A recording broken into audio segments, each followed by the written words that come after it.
함께 하심을 믿습니다. 주의 성령의 충만함 받아 오늘도 그리고 앞으로 살아갈 주님 곁에 갈 때까지 늘 승리하고 주님 기쁘시게 하는 우리 모두가 다 되기를 주님의 이름으로 축원합니다. 할렐루야. 오늘 이 시간에 우리가 읽은 말씀 사도행전 2장 1절부터 4절까지의 말씀을 받고 성령의 충만함을 받고 하는 제목으로 우리 같이 은혜를 나누겠습니다. 우리 제목을 따라하겠습니다. 성령의 충만함을 받고 성령의 충만함을 받고 성령의 충만함을 받는다는 것은 마침표가 아닙니다. 현재 진행형입니다. 계속해서 성령의 충만함을 받고 또 받고 또 받고 계속해서 공급받아야 우리가 살아갈 수가 있습니다. 성령 강림 주일이라고 우리가 예배를 드리고 있지만은 이 하루만 그러면 성령 충만을 받는 날이냐? 이날 받고 그리고 나머지 날은 그냥 살아가도 됐냐? 그러면 그렇지가 않습니다. 다윗도 주님 마음에 합한 그러한 삶을 살았지만은 때때로 실수하고 어떤 범죄하고 넘어질 때도 많이 있었습니다. 그런데 그럴 때마다 어떻게 기도했느냐? 주의 성령을 내게서 거두지 마시옵소서. 나에게서 주의 성령을 거두지 마시옵소서. 우리가 죄짓고 불의하고 다른 길로 간다면 주의 성령이 소멸될 수밖에 없습니다. 성령께서 우리와 함께 하시지 않는 것입니다. 우리는 그래서 계속해서 간구하며 기도할 때 회개하면 물론이요 그리고 주님 앞에 끊임없이 주의 성령이여 나에게 오시옵소서. 나를 떠나지 마시옵소서. 성령으로 충만하게 임하옵소서. 늘 성령 충만받아야 합니다. 성령 하나님이 우리와 함께 하시지 않으면 우리는 올바른 길로 살아갈 수가 없습니다. 나의 힘으로 할 수 있느냐? 할 수 없습니다. 구원 어떻게 받았습니까? 우리의 힘으로 받았습니까? 아닙니다. 하나님의 은혜로 말미암아 예수 그리스도의 보혈로 말미암아 구원받은 것입니다. 즉 우리가 할 수 있는 것은 아무것도 없다라는 것입니다. 그런데 하긴 해야 됩니다. 그렇지 않습니까? 행함이 없는 믿음은 죽은 것이라고 분명히 야고보 사도가 증거하고 있는데 하나님께서 야고보 사도를 통해서 우리에게 말씀하셨는데 그래서 우리가 행함이 있어야 하는데 행함은 그럼 내 마음대로 할 수 있냐? 할 수가 없습니다. 그럼 못하느냐? 못해도 안 됩니다. 그럼 어떻게 하란 말입니까? 성령 하나님의 도우심 받아야 된다는 거죠. 그래서 성령님 나와 늘 함께하여 주시옵소서. 성령 충만 받지 아니하면 행함도 할 수가 없습니다. 우리의 고집과 우리의 힘으로 천만에 한터록도 할 수가 없습니다. 주님께서 말씀하시지 않았습니까? 네가 걱정함으로 말미암아 너희 길을 한 자나 더 할 수가 있느냐? 즉 무슨 뜻입니까? 너희가 할 수 있는 것은 아무것도 없다라는 것입니다. 그럼 어떻게 되냐? 성령 하나님의 도우심을 받아야 된다는 거죠. 그래서 예수님께서 공생사역 마치시고 승천하시기 전에 뭐라고 약속하셨습니까? 너에게 성령을 보내주마. 예수님이 우리와 함께 하시지 않고 하나님 곁으로 가시니 성령을 보내주신다는 것입니다. 그러면 그렇다고 해서 예수님께서 우리와 함께 하시지 않느냐? 그것도 아닙니다. 왜? 성령 하나님이 누굽니까? 예수 그리스도의 영이십니다. 하나님의 영이십니다. 그래서 성령으로 우리와 함께 하시는 것입니다. 그래서 우리는 늘 성령의 충만함을 소망하고 간구하고 기도하고 성령 충만함 받아서 살아가야 하는 것입니다. 예수님이 부활하시고 승천하신 후에 오순절 마가 요한의 다락방에 성령이 임하시고 그리고 무엇이 탄생했습니까? 교회가 탄생했습니다. 어느 날 누가 딱 깨달아서 교회를 지어야 되겠네? 사람 중에 하나가 기특한 생각을 해서 교회를 지은 것이 아닙니다. 누가 하셨습니까? 성령님께서 하신 것입니다. 성령님께서. 그리고 하나님은 교회를 통해서 수많은 영혼들을 구원하셨습니다. 성령 충만을 받은 제자들이 나아가서 복음을 증거하니까 어떻게 되었습니까? 하루에도 3,000명 그리고 5,000명씩 회개하고 예수를 믿었던 것입니다. 이렇게 성령의 역사와 함께 시작되어서 오늘까지 이어져 온 이 교회의 부흥이 앞으로도 주님 오실 때까지 계속해서 이루어지기 위해서 우리도 성령 충만함 받아 제자들과 같이 복음의 일꾼으로 쓰임 받아야 할 것입니다. 이 세대가 악하고 어렵고 어둡게 되었으니 자 이제 역사는 끝났다, 3,000명 5,000명씩 회의하고 돌아오는 이러한 역사는 끝났다 라고 누가 감히 말할 수가 있습니까? 누가 건방지게? 하나님 다 보고 계십니다. 그렇지 않습니까? 주의를 누가 하는 것입니까? 내가 하는 것입니까? 아닙니다. 우리 하나님께서 하시는 것입니다. 우린 주의를 요만큼이라도 감당하지 못합니다. 누가 하시느냐? 우리 성령님께서 하시는데 우리는 옆에 서 있는 것입니다. 일꾼으로. 일로 가라. 네. 일로 가고 절로 가라. 네. 그럼 절로 가. 그러면 역사는 주님께서 일으키신다는 것입니다. 제자들이 3,000명, 5,000명을 불러모았으니까 자 아이디어를 잘 짜서 자 우리 작전을 잘 짜가지고 이렇게 하면 우리 이벤트를 이렇게 하면 3,000명이 아니라 30명, 300명이 올 것이다. 그거 맞습니까? 아닙니다. 제자들이 한 게 뭐가 있습니까? 아무것도 없습니다. 제자들이 박사입니까? 석사입니까? 세상에 영향력을 끼치는 사람입니까? 무슨 유명한 교수입니까? 명강연자입니까? 그렇지 않습니다. 바닷가에서 고기 잡던 사람들, 또 민족의 배신자로 세금 걷던 사람들, 그 사람들 불러모아서 예수님께서 제자로 삼으신 것입니다. 딱 봐도 세상적으로 볼 때 싹수가 놀았습니다. 이 사람들 불러 모아봐야 오합지졸들 아무것도 못합니다. 그런데 예수님께서 왜 이들을 불러 사용하시는데요? 그저 주님의 은혜로 부르신 것입니다. 이유가 없습니다. 우리도 마찬가지입니다. 우리가 왜 불러 모아졌느냐? 왜 주의 일꾼으로 쓰임받게 되느냐? 내가 잘나서 그렇지 않습니다. 내가 뭔가 기술이 있어서 그렇지 않습니다. 내가 재산이 많아서 그렇지 않습니다. 내가 키가 커서 그렇지 않습니다. 뭐 때문에? 하나님의 은혜 때문에. 왜 은혜인지 웬 사람인지 이유는 모릅니다. 그저 나를 사랑하셨기 때문에 내가 감사할 수밖에 없다는 것입니다. 나를 택하여 불러주셨기 때문에 주의 일꾼으로 삼으셨기 때문에 감사할 수밖에 없다는 것이고, 그러한 순수한 마음과 신앙을 가진 사람들을 하나님께서 사용하셔서 큰 기적을 일으키신다는 사실입니다. 제자들도 그렇게 사용하시지 않았습니까? 설교하니까, 나가서 복음을 증거하니까, 사람들에게 기쁜 소식을 전하니까 사람들이 3,000명, 5,000명씩 하루에도 나온 것입니다. 누가 하셨습니까? 성령님께서 하셨다는 것입니다. 그만큼 우리에게는 무엇이 있어야 되냐? 마음밭이 깨끗해져 있어야 합니다. 내가 내 마음대로 하나님의 사명, 하나님의 일을 다 재단해서 자 내가 하겠노라, 하나님 가만 계십시오, 나를 일꾼으로 세우셨으니 이제 내가 해야 되는 거 아닙니까? 이러면 안 됩니다. 이들처럼 온전히 붙들림 받아서 하나님 말씀에 순종하며 나갔더니 그러면 분명히 기적은 일어나게 되어 있다는 것입니다. 열매는 누가 거두신다고 했습니까? 우리가 거둡니까? 우리가 추수합니까? 아닙니다. 하나님께서 거두신다는 것입니다. 일꾼을 통해서 씨를 뿌리시면 거두시는 것 하나님께서 잘하게 하시고 거두신다는 것입니다. 이렇게 성령의 역사와 함께 시작되어서 오늘까지 이루어진 교회의 부흥이 앞으로도 계속될 것입니다.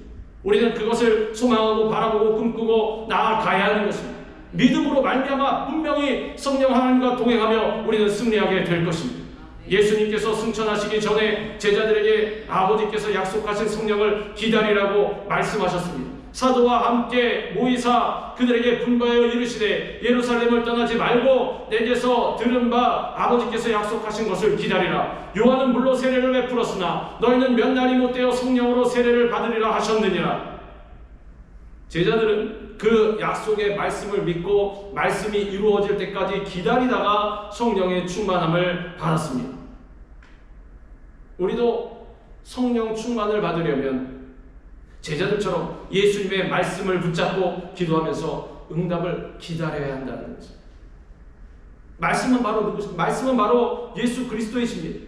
말씀이 육신을 입고 오신 것이 우리 예수님 아니십니까? 그러므로 우리는 성경이 우리에게 하시는 말씀을 듣고 믿어야 하는 것입니다. 그러므로 믿음은 들음에서 나며 들음은 그리스도의 말씀으로 말미암았느니라. 믿음이 없으면, 말씀을 믿는 그러한 믿음이 없으면 아무것도 되지 않습니다. 우리에게 원하시는 것이 그것이 바로 믿음입니다.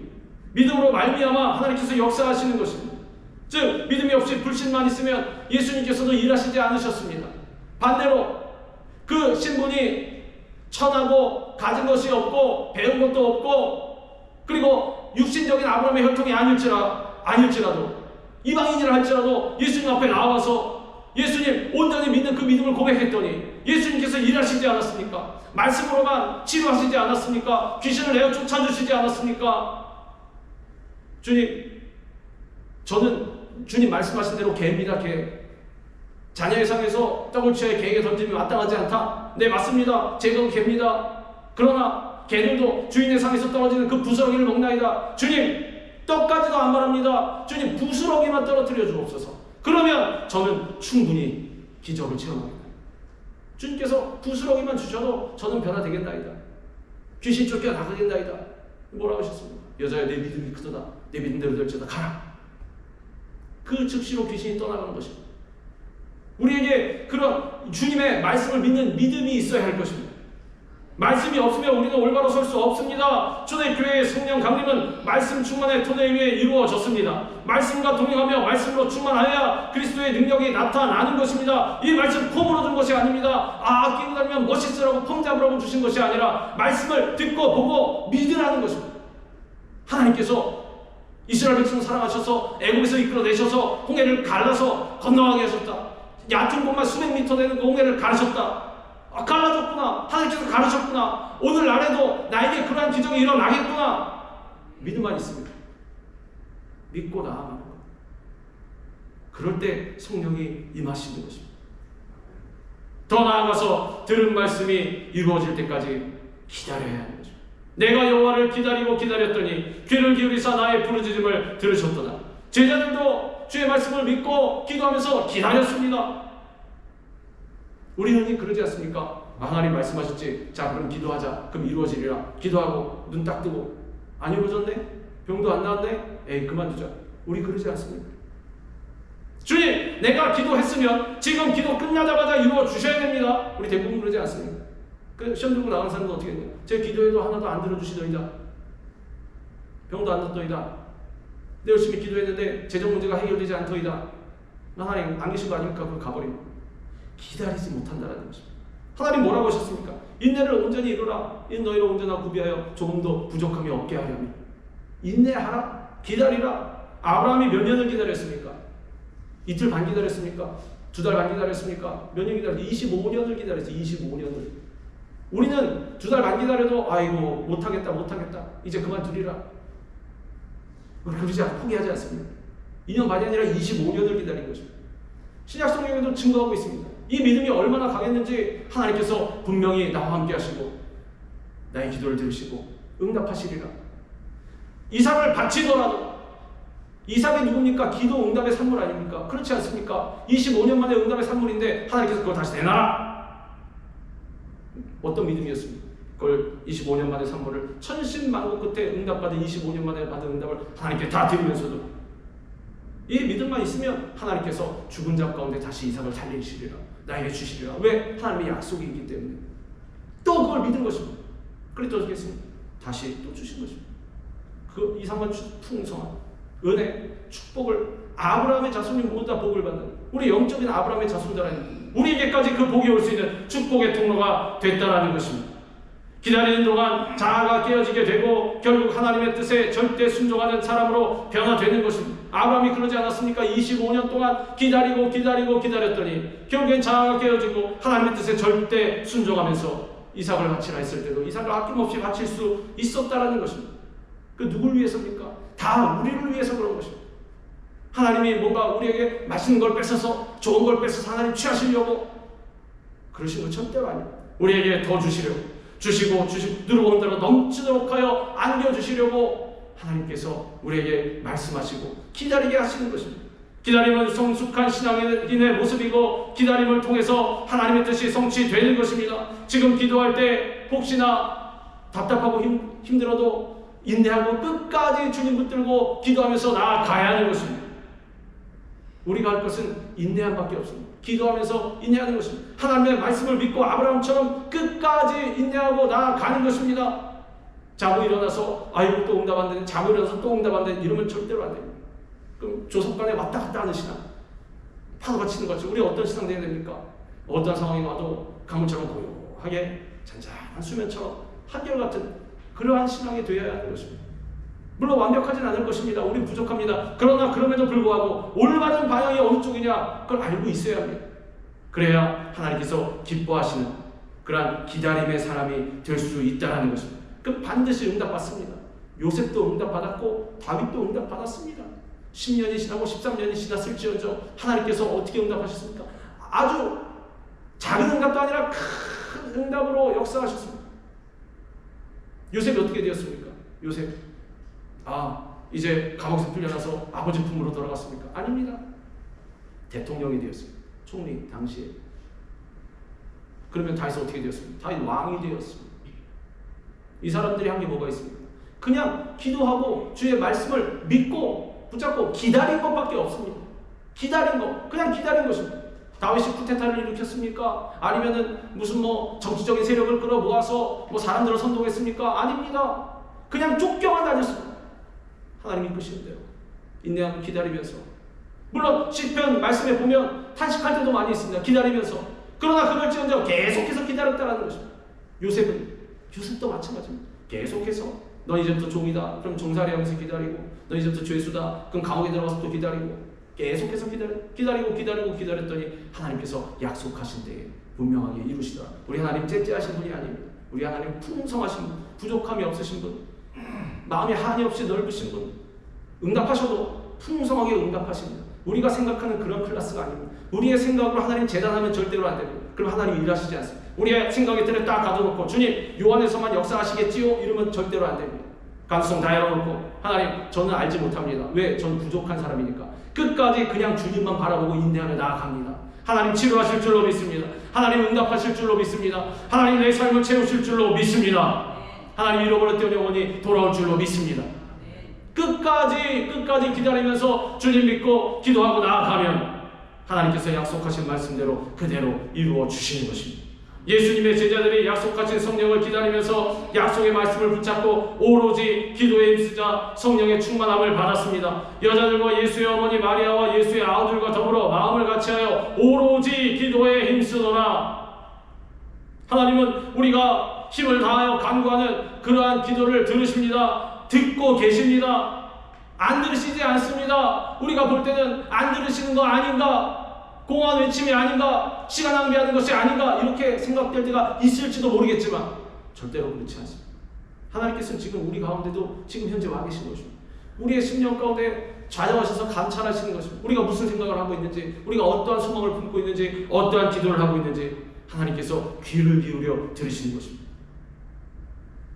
찬양에 뭐라고 되어 있습니까? 가사에 너의 작은 신음에도 응답하시니. 우리가 너무나 힘들고 어려워서 입술로도 기도 안 나오고 나와서 신음만 하고 있을 때에도, 눈물만 흘릴 때에도 하나님께서 그 신음에도 응답하신다라는 것입니다. 오로지 기도에 힘써야 합니다. 예수님께서도 겟세마네 동산에서 힘을 다해서 기도할 때 땀방울이 땅에 떨어지는 핏방울처럼 되었다고 했습니다. 예수께서 힘쓰고 애써 더욱 간절히 기도하시니 땀이 땅에 떨어지는 핏방울같이 되더라. 예수님이 뭐가 하셨다고 이렇게 기도하시겠습니까? 예수님 하나님이신데 우리에게 보여주시는 것입니다. 이렇게 기도하라. 너희도 이렇게 기도하라. 너희도 이렇게 기도하라. 누가 와서 물으시지 않아. 예수님 기도 어떻게 하니까? 너희도 이렇게 기도하라. 가르쳐 주셨습니다. 그리고 주님께서 보여주셨습니다.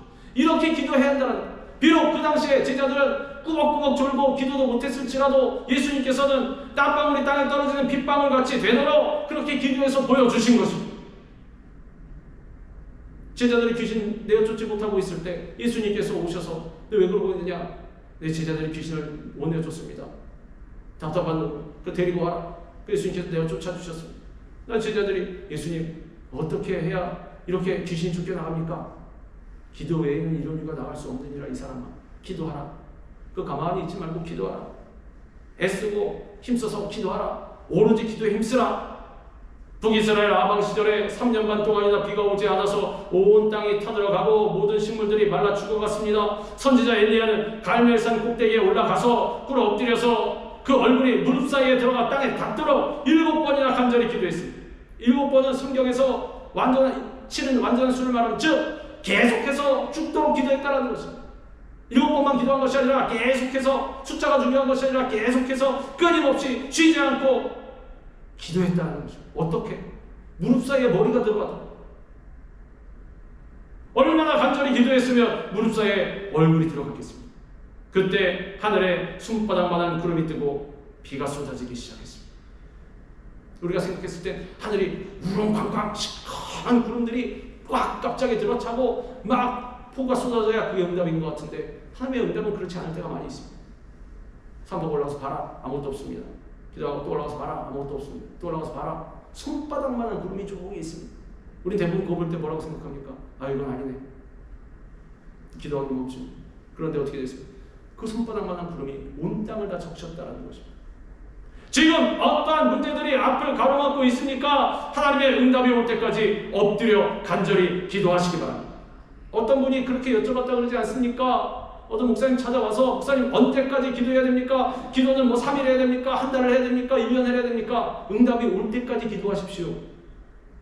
응답이 올 때까지. 정해진 건 없습니다. 그야말로 하나님께서 뭐라고 하셨습니까? 쉬지 않고 기도하라. 자, 기도할 때 항상 기뻐하고 범사에 감사하고 3일 동안 기도하라. 이렇게 안 하셨습니다. 쉬지 말고 기도하라. 왜? 기도는 호흡이기 때문에.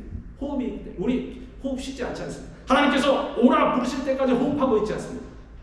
누가 시키지 않아도 잘합니다. 호흡은 어찌나 잘하는지 나중에 습관적으로 합니다. 내가 호흡을 하고 있는 줄도 모릅니다. 근데 기도는 뭐라고 합니까? 호흡. 그럼 어떻게 합니까? 나는 바리새인들처럼 시장에 나가서 사람들을 볼 때 기도하고 또 인정받을 때 기도하고 이게 아니라 어떻게 기도하랍니까? 쉬지 않고 호흡하는 것처럼 부지불식간에 내가 모르는 사이에도 계속해서 기도하라는 것입니다. 기도는 그렇게 하라는 것입니다. 응답이 올 때까지 하나님께서 우리에게 응답을 주시고 역사를 일으켜주실 때까지 기도하는 것입니다. 그럼 역사가 있은 다음에 기도를 끊느냐? 그것도 아닙니다. 또 기도하는 것입니다. 계속해서 기도하는 것입니다. 그래서 감사할 수 있는 것이 뭐라고 말합니까? 어떤 분들은 그럽니다. 문제와 어려움이 가득 들어찬 그런 삶을 살고 있는데 대화를 나눠보면 너무 감사하답니다. 그래서 아니 이렇게 문제가 많고 어렵고 몸도 아픈데 뭐가 감사합니까? 물어보면 그럼 뭐라고 될까요?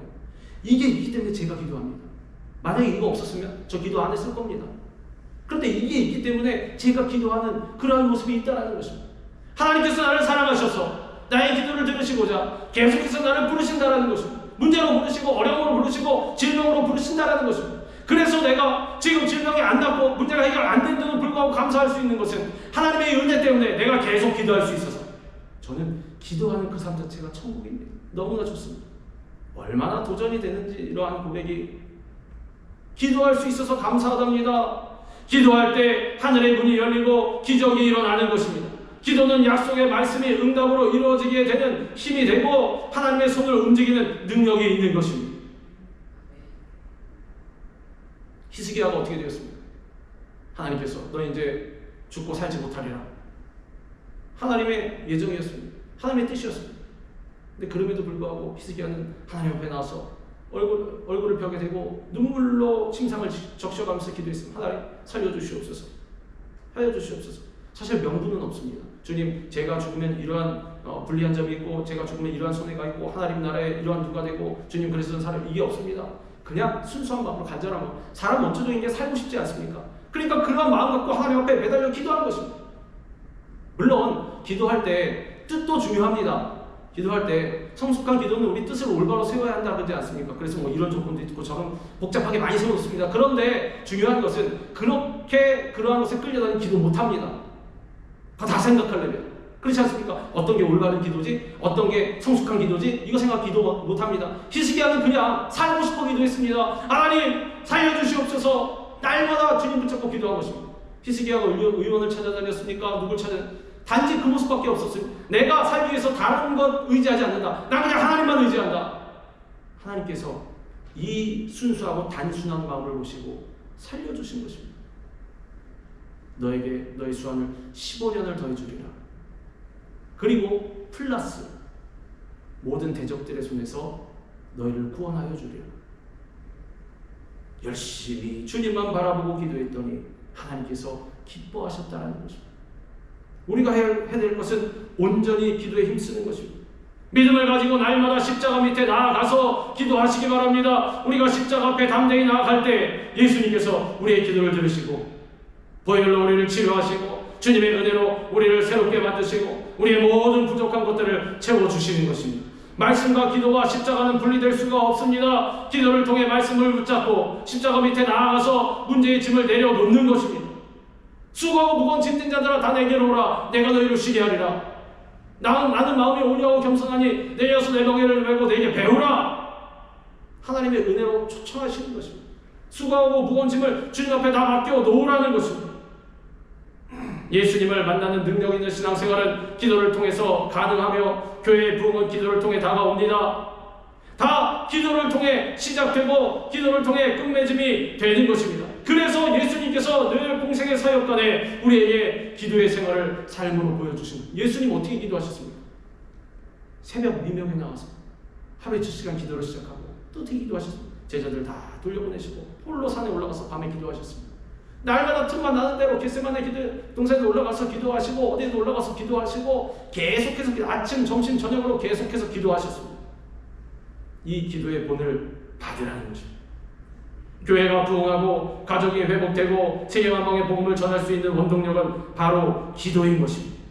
기도할 때 하나로 모여 기도할 때 하나님께서 분명히 역사하실 것입니다. 그러므로 오직 기도에 힘쓰시는 여러분 되시길 바랍니다. 예수님의 제자들이 주의 말씀에 따라 약속하신 성령을 기다리며 마가 요한의 다락방에 모여 마음을 같이하여 기도하자 성령 충만을 받았습니다. 오순절 날이 이미 이름에 그들이 다 같이 한 곳에 모였더니 우리가 말씀에 따라서 기다리며 기도하면서 나아가는데 어떻게 했습니까? 제자들이 다 같이 모여 있었습니다.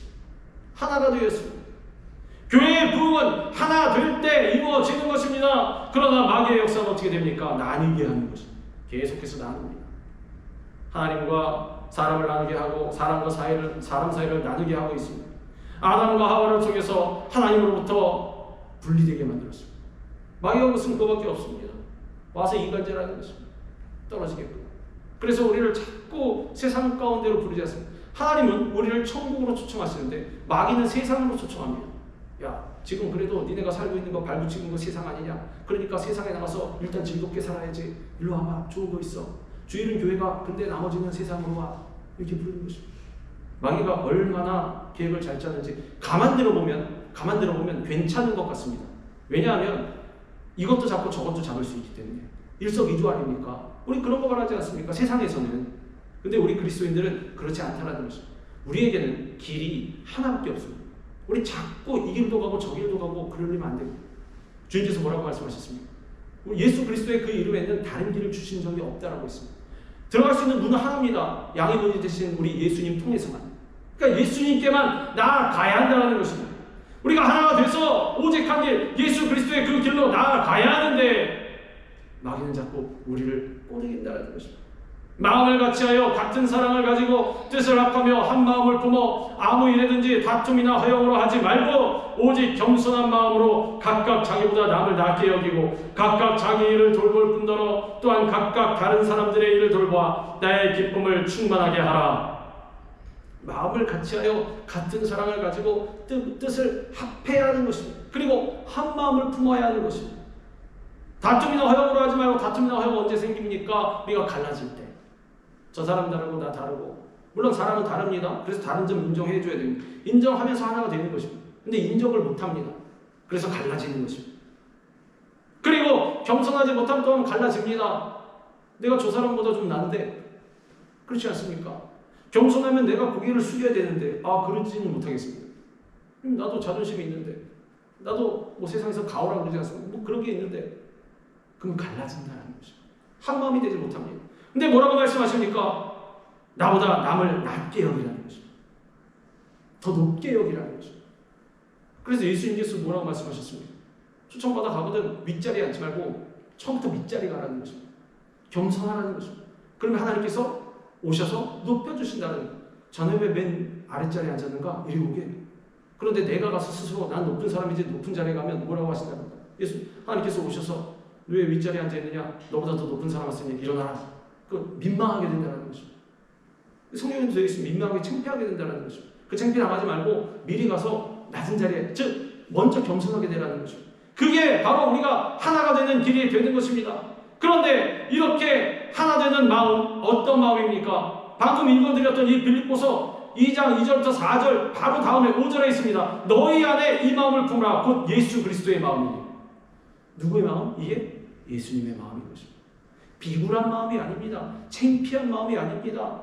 모멸감을 느끼는 그런 마음 아닙니다. 내가 먼저 낮아지고 내가 손해보고 사람들 간에 악유가 있을 때에도 제가 실수했습니다. 사실 내가 잘못한 건 없는데 제가 좀 부족했습니다. 이게 창피한 게 아니라 이게 누구의 마음이다? 예수 그리스도의 마음이니. 그럴 때 우리가 진정으로 하나가 될 수가 있는 것입니다.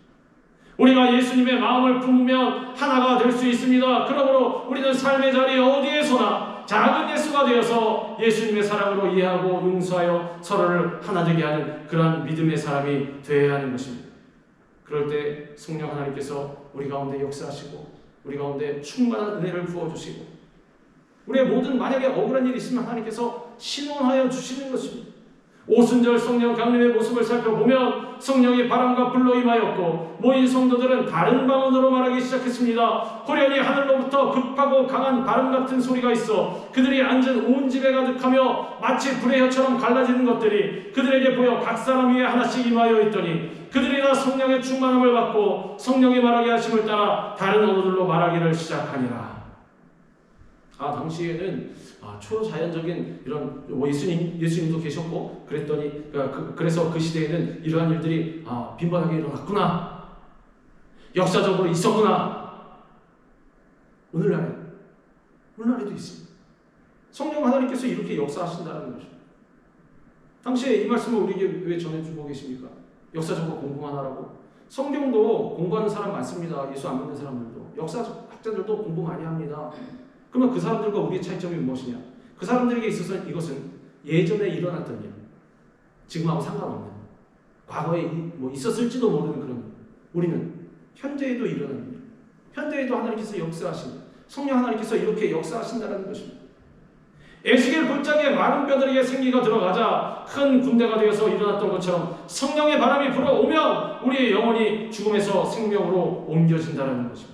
또 내게 이르시되 인자야 너는 생기를 향하여 대언하라. 생기에게 대언하여 이르기를 주 여호와께서 이같이 말씀하시기를 생기야 사방에서부터 와서 이 죽음을 당한 자에게 풀어서 살아나게 하라 하셨다 하라. 이에 내가 그 명령대로 대언하였더니 생기가 그들에게 들어가매 그들이 곧 살아나서 일어나섰는데 극히 큰 군대더라.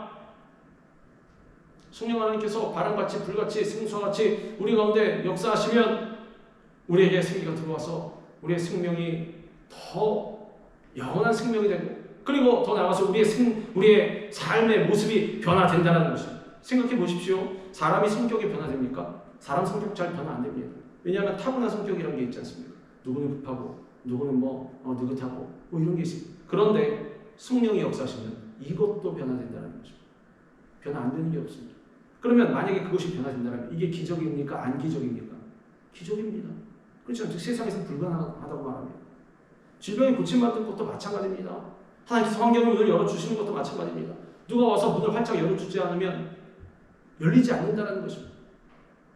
우리 하나님께서는 천지를 창조하신 하나님, 능력이 한이 없으신 하나님, 못하는 것이 없으신 하나님이십니다. 하나님께서 성령을 통해서 하시면 하시는 것입니다. 성령은 곧 생기인 것입니다. 성령의 바람이 불어오면 마른 뼈와 같이 죽었던 영혼들이 살아나 영적인 군대가 됩니다. 또한 엘리야가 바알 선지자와 대결할 때 하늘에서 불이 떨어져 제단을 불살랐듯이 성령의 불은 우리 마음에 있는 죄악을 태워 우리를 정결하게 만드시고 우리의 삶 가운데 기적을 베풀어 주시는 것입니다.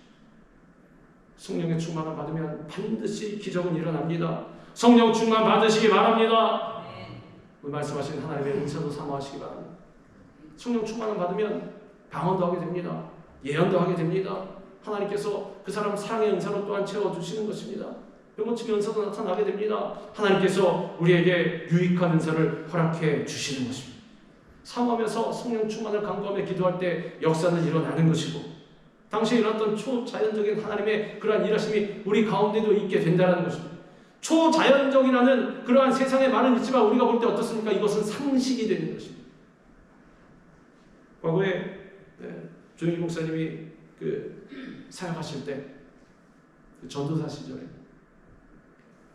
그분이 처음에 통역을 하셨답니다.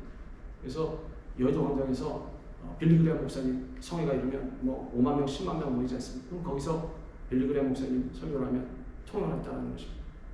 그런데 어느 날 연락이 왔는데 시골에서 어머니가 올라오신다. 그 경상도 시골에서 태어나신 분 아니고 올라오신다. 근데 당시에 대한민국 다 살아서 먹을 게 뭐가 있습니까? 돈도 없습니다. 당시 조영기 전도사 마찬가지 자기도 한 푼도 돈도 없고 또 어머니 올라오시는데 맛있는 것도 해드려야 되고 내려가실 때 또 기차표도 꺼내드려야 되고 돈이 없었다랍니다. 근데 이제 올라오실 때가 다시 서울역에 모시고 나가야 되는데 성령 하나님 나를 도와주시옵소서.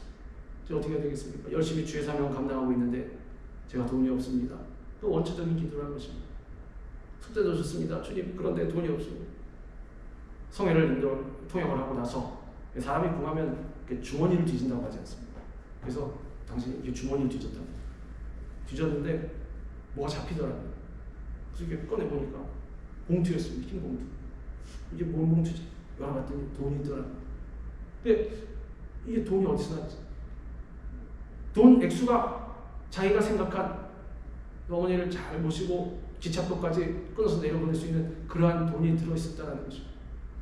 근데 이분이 고백하시는 게 돌아가시기 전에도 그때까지도 누가 이 봉투를 주머니에 넣어놨는지 모른다는 것입니다. 그리고 안주머니인데 이걸 뭐 소매치가 아닌 이상 어떻게 넣었어?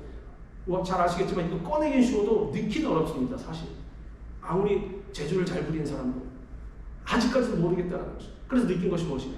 하나님께서 이렇게도 일하십니다. 하나님께서 이렇게도 주시는구나. 그 젊은 나이에 누가 줬는데 그걸 잊어버렸겠습니까? 그렇지 않아도 궁하던 판에 그렇지 않습니다. 그 본인이 증거하는 것입니다. 하나님께서는 오늘날도 역사하신다는 것. 필요하면 그냥 떨어뜨려도 주신다는 것입니다. 우리는 우리의 생각에 열려 있어야 합니다. 성령의 충만함 받으면 성령께서 이렇게도 일하신다는 것입니다. 오순절에 마가 유한의 다락방에 모인 사람들이 모두 바람같이 불같이 생수같이 오신 성령을 체험하고 성령의 충만함을 받아 다른 방언으로 말하기 시작했던 것과 같이 우리에게도 동일한 성령의 역사가 일어나기를 바랍니다. 사모하시기 바랍니다. 간구하시기 바랍니다. 기도하시기 바랍니다. 믿고 의심하지 마시기 바랍니다. 하나가 되어서 주님 앞에 나아가시기 바랍니다. 주의 말씀대로 나아가시기 바랍니다. 그러므로 오직 성령 충만한 오순절 신앙으로 무장하여서 주의 사명받아 땅끝까지 계속해서 복음을 증거하며 전진하는 하나님의 귀한 군속들 다 되시기를 우리 주님의 이름으로 축원합니다. 기도하겠습니다.